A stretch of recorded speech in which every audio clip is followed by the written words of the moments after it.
11-sonli umumta'lim maktabida tashkil etilgan yozgi oromgohda o'quvchilarning bo'sh vaqtini mazmunli tashkil etish, ularning qiziqishi va qobiliyatlarini qo'llab-quvvatlashga qaratilgan ishlar izchil davom etmoqda. Oromgohda intellektual, ijodiy, sport va amaliy yo'nalishlarni qamrab olgan to'garaklar faoliyat yuritmoqda. Xususan, zakovat, kitobxonlik, musiqa, rassomchilik, kashtachilik, informatika, ingliz tili hamda futbol to'garaklari o'quvchilarning qiziqishlariga mos ravishda tashkil etilgan. Yoz faslida dolzarb 90 kunlik tadbir doirasida turli xil lagerlar amalga oshirilmoqda.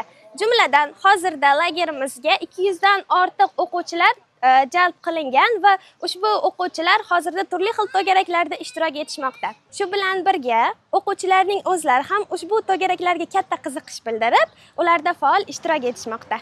Zakovat va kitobxonlik mashg'ulotlari yoshlarning tafakkurini charxlab, mustaqil fikrlash ko'nikmalarini rivojlantirmoqda. Informatika va ingliz tili to'garaklari zamonaviy bilimlarni egallash uchun mustahkam zamin yaratmoqda. Rassomchilik hamda kashtachilik mashg'ulotlari ijodkorlik va estetik didni shakllantirishga ko'maklashmoqda. Futbol to'garagi esa jismoniy faollikni oshirish, jamoaviylik ruhini mustahkamlash va sog'lom turmush tarzini targ'ib etishda muhim ahamiyat kasb etmoqda. Mazkur jarayonda maktab maslahatchisi Nazokat Tursunova maktab jamoasi bilan hamkorlikda faol ishtirok etmoqda. Uning tashabbusi bilan o'quvchilarni to'garaklarga keng jalb etish, ularning qiziqishlarini aniqlash va bo'sh vaqtini samarali tashkil etish bo'yicha tizimli ishlar olib borilmoqda. Oromgoh faoliyati davomida o'quvchilar nafaqat yangi bilim va ko'nikmalarni egallamoqda, balki o'z iste'dodlarini namoyon etish imkoniyatiga ham ega bo'lmoqda. Bu esa yoshlarning ijtimoiy faolligini oshirish, dunyoqarashini kengaytirish va kelajakka bo'lgan ishonchini mustahkamlashga xizmat qilmoqda.